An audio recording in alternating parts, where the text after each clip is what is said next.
Welcome to Live at 5. So it's just a few minutes after 5 and 5:04 to be exact, and we're going to get started. And because it's kind of happy hour time of the day, generally I never go to happy hour, but I know a lot of people do, and I thought it would be great. Dana Zimi, great to have you here. It would be really great to just share a nice happy hour with all of you. So I'm starting with a very cold glass of Sauvignon Blanc. And what I'm going to do, remember my great carafe here, we're going to just pour this into the carafe. We're going to make a nice summer spritzer.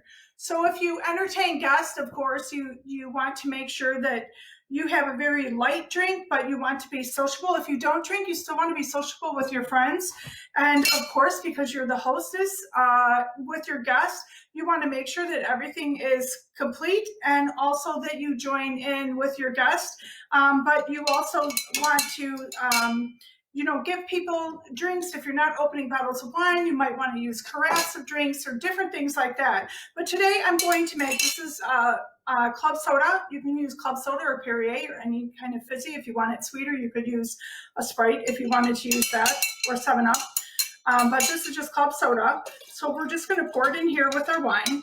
And the club soda is fairly dry, and the wine is also dry, so you don't really ruin so much the integrity of the wine. So the next thing I'm going to do is just take this. I'm going to pour it back in my glass. You could also put ice in here and then just stir it up.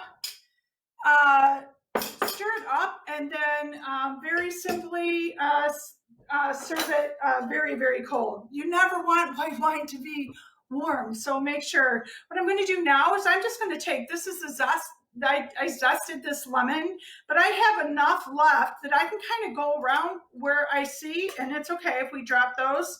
I'm going to go around the lemon everywhere that I see the peel. And I'm going to just make some little zest. And generally, if you use a zester, which I do have one, but this is what I have out right now, I want this to be thick. I don't want it to be really thin like a normal zest. So you can see this is like right to the lemon skin. This still is juicy. I don't want to put lemon juice in the wine because it'll ruin the integrity of it. But what I'm going to do, I'm just going to put this around, twist it up a little bit. And I'm going to take the other ones and I'm going to do the exact same thing. You're going to have a really nice lemony taste. If you want it to be done to perfection, you can, of course, use a zester and have it just real tiny. But I kind of like the looks of this. It kind of makes you think like, wow, what's in there? So to start off our Live at 5, I'd like to say cheers and welcome. Glad to have you here today. Salute. So that tastes really nice with those ingredients mixed together. So today, it's Madeleine Monday. So the first thing I'm going to do is the fifth person, I can't read my screen very well, but the fifth person that is on today, let's see, it's 1, 2, 3, 4, 5. It's Melissa Edwards. Melissa Edwards, we'll be sending you out a Madeline tray. So the Madeline trays are just on their way from France right now. And the reason they're on their way from France is because most of our products we do import from France, and we're very proud about that. The French know cooking and baking like none other. And we're just so proud to be part of this great group of great chefs and great consultants and just a really, really great business. Having my business partner in France is just such a benefit because I feel like the knowledge that I gain just becomes more and more and more every single year. So I'm not a pro baker, but I will say during quarantine, I am getting better every single day. So I will not be saying any longer that I'm not a good baker. I am a good baker. I'm not an excellent baker, but I am a good baker. I'm a better cook than I am a baker, but that's okay. So I'd like to start out just by sharing with you a little bit about the Madeleine Cookie. So you could see this little Madeleine Cookie here. See that? This one I dipped in chocolate and put sprinkles on it. And as soon as we get done with Live at 5, I'm going to drive over to my daughter's house and give her little girl Ivana some of these. And maybe I'll be able to find my grandson Duke somewhere in June too. But you can see just by dressing up these little cookies, they're so cute. And I love them for kids because they're so easy for them to hold. So just to show you just a little bit, this is what we're going to learn today. It's very, very simple. Sometimes people think like, oh, you got to do chocolate and this and that. No, no, no, don't worry. It's so simple. But let's talk about where Madeleines actually came from. The original Madeleine is, of course, a small traditional cake like you've seen here from two communities in France in the Lorraine region of the northeastern part of France. There are several legends, of course, that exist in regards to the creation of Madeleines. So I'd like to share with you what they actually are. The first one, they say these legends oftentimes are centered around a female named Madeline, who was said to have been at the service of an important person, a deposed king of Lorraine. However, there has been a consensus of the last name of the baker. Nor has the identity of the important or famous person truly been revealed. Some people believe that the cook or baker was a woman named Madeleine Palmier, who worked for a deposed king, the Duke of Lorraine, during the 18th century. Legend tells that his wife, Maria, loved the little cakes so much that she began serving them to the court in Versailles. This cookie, wow, served in Versailles, and I'm serving it for you. Can you imagine that? Wow. Since the royal family of France loved these cookies so much, it is no wonder that the love of Madeleine spread throughout the region. Another legend surrounds a pilgrimage to Santiago in Spain. It is said that a girl named Madeline had been given these little cakes, little cookies during her pilgrimage, and she brought the recipe back to France with her. Yet another legend credits Prince Talleyrand's chef, Jean Avice, for inventing the Madeleine during the 19th century. The first recipe for the little cake-like cookies in France with the name Madeleine appeared during the middle of the 18th century, 1758 to be more precise. Lord Southwell was said to have baked cakes a la Madeleine and other small desserts. People began using metal molds to bake Madeleines during the 18th century. However, these molds and cookies did not receive commercial success until the 19th century when culinary writers began mentioning them in cookbooks. Large-scale production of Madeleines first took place in the 1760s. These Madeleines were exported to Paris with other tasty treats. During the early 1840s, 20,000 cakes were produced in commerce on a daily basis. The creation of the railroad further increased the accessibility to Parisian markets. In turn, by the late 19th century, Madeleines had become a staple of the French population. So, from France to you, I bring you the cutie patooties Madeleines. So, how do we make the Madeleines? It's very simple, and I've noticed that any French bloggers, they always say you have to be an experienced baker in order to make a good Madeleine. That's not true. My daughter, Amanda, is the best Madeleine maker in the world. And when I think of it and ask her for an event, yes, make Madeleines, it will be great because hers are even way better than mine and very fluffy and great. But she's a really born great baker. So the first thing we're going to do, number one, we need 2 large eggs at room temperature. Always leave eggs out in case you get a baking idea. You want your eggs at room temperature and you want your butter at room temperature always, because if you make cakes that are cracked on top, it's because your eggs are not at room temperature when you use them. Plus, mixing hot and cold ingredients, you know a lot of problems can happen there. You need 2/3 cups of granulated sugar, 1/2 teaspoon of grated lemon peel, a teaspoon of vanilla extract, a pinch of salt, 1 cup of all-purpose flour, and 10 tablespoons of unsalted butter. So for the butter, the first thing that we do, and I like to melt the butter, not in the microwave, I like to melt it on the burner because I'm in control of how much it's melted or cooked. But it's really good for Madeleines if you cook it till it just like gets a little bit of brown specks along the side of your pan. So it's not burnt, but it's going to be burnt if you don't take it off. So it's a really good rule of thumb. So first, we're going to take our mixing bowl here, and we're going to take the 2 eggs. And I'm going to use my little mini whisk. It's my favorite thing for eggs. I could just dump them both in the bowl together, but I'm kind of like that, but I don't really trust the fact that all that sugar is going to be absorbed with this egg and then mixing it up. So I want to mix up my eggs first. You don't want to overbeat anything in this recipe. Overbeating anything, you will find that your recipe, your Madelines are not going to taste good, and they're not going to be fluffy, and they may not have the hump in the middle. You always want to make sure that they have that little hump in the middle. Some of them poof up so much, and these do not have any baking powder in them. Some of them poof up so much that you think, oh, are those cookies supposed to be like that? But once you realize, yes, they are supposed to be like that, then you know what to do. I just wanted to, I had the sugar setting out. It's a little bit, it's kind of getting warm here today. I'm so glad it was snowing the other day. So remember, all I want to do is marry this ingredients right here. So I'm going to marry the ingredients. I want to make sure I have all of the sugar is disintegrated without over whipping the eggs. So this looks pretty good. Awesome. We've already melted the butter, so we beat the eggs and the sugar together with the whisk just until blended, and then we're going to add the vanilla. It's 1 teaspoon of vanilla. I'm the kind of person, I love vanilla. I always love to add a little bit extra, but I know that that's not following the rules of baking, so I didn't do that this time. And then we're going to add the salt. This is just a pinch of salt. And we actually have measuring spoons that give you the pinch of salt as well. The next thing we're going to add is the lemon zest. I've got 1 teaspoon of lemon zest in here. And I love lemon, so what I'm also going to do, I'm going to squeeze a speck of lemon in there. Good.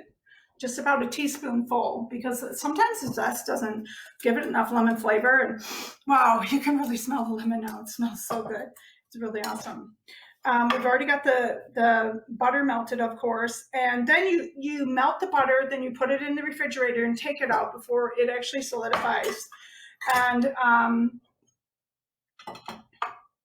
we're going to add the flour now, and we're going to add then we're going to add the butter last.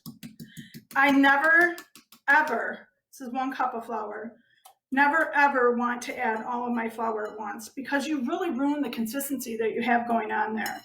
So just, you know what, I think baking, the reason I wasn't good at it before was because I just wasn't patient.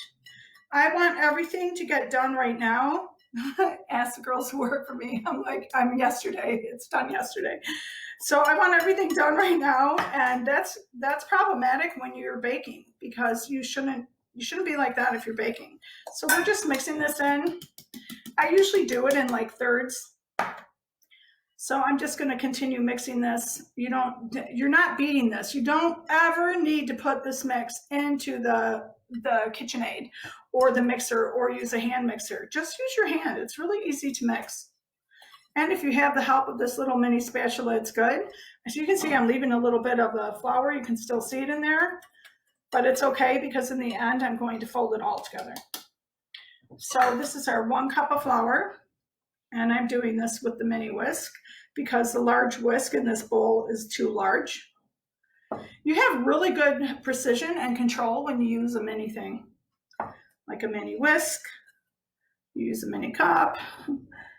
You have total control over what's happening here. So you can see there's still some flour around, but remember, we still have other ingredients to put in. The next thing that we're going to put in is the butter. And we're going to put the butter in slowly. As we pour the butter in, I have enough in there. So what I'm going to do is I'm going to turn this, mix it up a little bit. I always think when I make this recipe, wow, that seems like a lot of butter, but it really isn't. This is a really thick dough. These are not like, they're not like chocolate chip cookies because they don't have anything else in them, but it is a fairly thick dough. And I'm going to put the butter in the same way that I put the flour in, little by little, because I'm being patient. My oven doesn't sound very patient, though. It's making some noise saying, hey, I'm over here. Are you going to put something in here or not? It's really good when you're baking also to preheat your oven and let it stay at that temperature for 30 minutes. I learned that from a macaroon recipe, and I've started doing that, and it honestly really makes a difference because your temperature is not just at that point, it's incredibly even. It's also good to have your oven checked once a year to make sure that your temperature is actually correct. You could do it yourself, or you could call someone to do it. It's usually $75 for a service call. So you want to maybe do it yourself. You can put a thermometer in there and just really see what temperature is your oven really. Now, some recipes for the Madelines call for 350 degrees. Some call for 375 degrees. My particular recipe says 375, and they turn out so good. They browned up on the outsides, which is probably how they're supposed to be. Just browned up a little. You definitely want to check on them and make sure that they don't burn. But it's really nice to see that they actually did come together really nicely. So remember, I don't want to overmix this. This is perfect.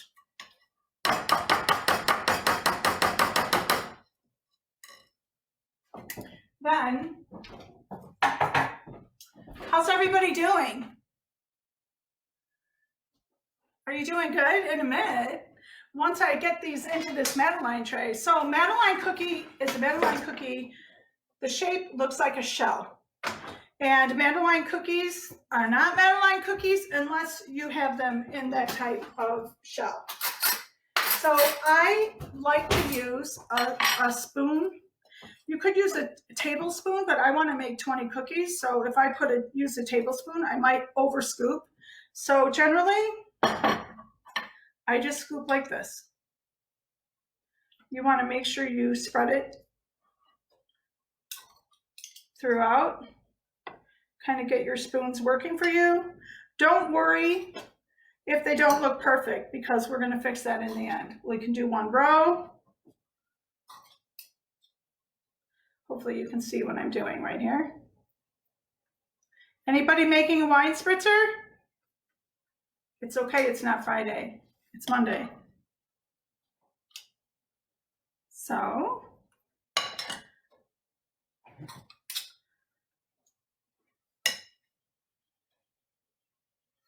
you want to make sure that you really just respect the ingredients. You don't need to get creative with this and do all different things to it, because quite honestly, if we're working with a cookie that was made in the 17th century, 18th century, and the 19th century, how long ago? We want to respect the integrity of this recipe. So I just did the little dipping for the kids, and it's a great activity if you want to do it with the kids. It's really fun. Take a little bit more. So when I first started learning about the French and how they eat and how they bake and what perfectionists they are, I realized that it's not because they think they're the best. They really are the best at it. It's true. And the truth of the matter is, they believe in respecting every ingredient, and they respect every recipe. You won't go and find Madelines done with jalapeno Madelines. Okay. No, because that's not a Madeline, that's something else. And even my sprinkles, I think they can pass, but maybe not. I'm not sure. I did it for the kids.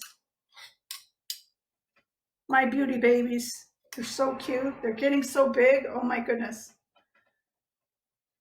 But that's how life goes. Everything goes by so fast. Okay. So I might just have not enough.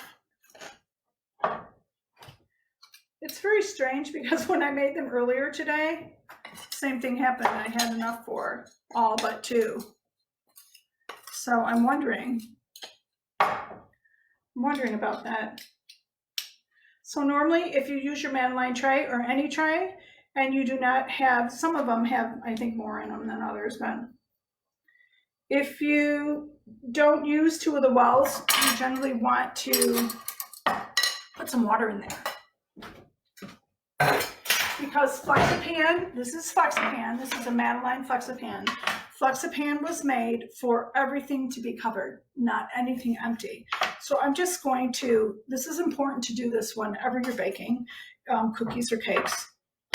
I'm gonna, sorry for the noise. Tony always says, what are you doing? Baking. I'm gonna do this one more time over here. And I just want to take my little spatula. I'm gonna smooth across the tops.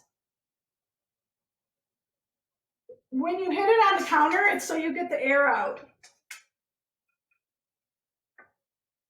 So, pretty simple.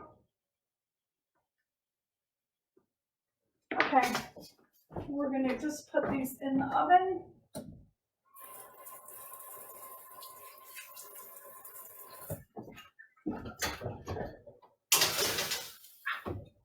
Almost burned myself. Always bake on the middle shelf. That's something that's very important. So, how's the spritzer going? Good? Good. Let's see who's joined us. If we have 20 people on, I would like to give the 20th person a Madeline tray. Let's see. Who's our 20th person on here? Oh. Okay, we have 2, 4, 6, 8, 10, 12, 14, 16, 18, 20. It's Teresa Fuel.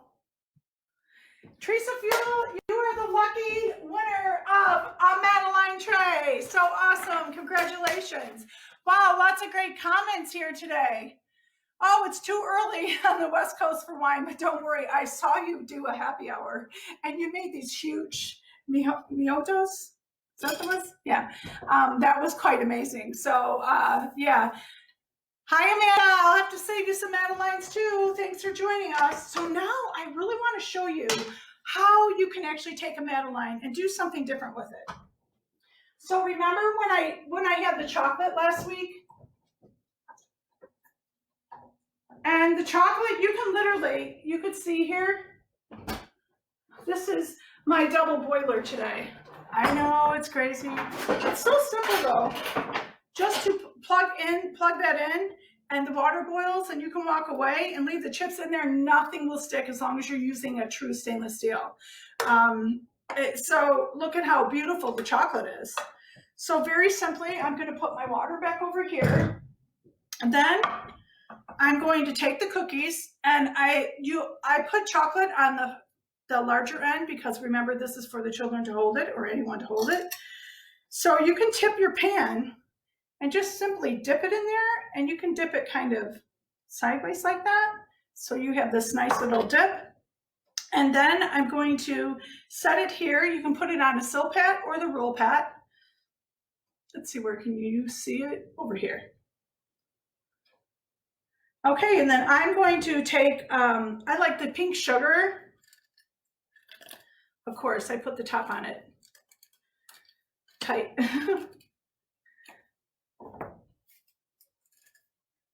No, we'll try green. I can't get the top off for some reason. Okay, I'm gonna do sprinkles then. So you just you dip it in the chocolate, and then you just set it down on your Silpat or your roll pat. Works really well. And with chocolate covered strawberries, it's the same. You just dip them in there. You could do white chocolate. You could do dark chocolate. This is real chocolate, and then it has a milk chocolate coating on it. This is Merkin's chocolate again, right here. So I'll show you how these little chocolate, they're little chocolate discs. And these are the best for melting. You can get them on Amazon. You can get them at your grocer, maybe not at your grocer, at a chocolate store. So this is just really, really simple. A simple way to do this, but in addition to that, you could use white chocolate. You could do, sometimes people chop grape nuts in the Eco Chop, and then you put nuts on there. But there's so many different things that you can do, and then you just leave them there and allow them to cool. So once they cool, they're ready to eat. One tip I will give you for sure. Madeline cookies will not need to be frozen or refrigerated because they are so good and light that people will eat many, many of them.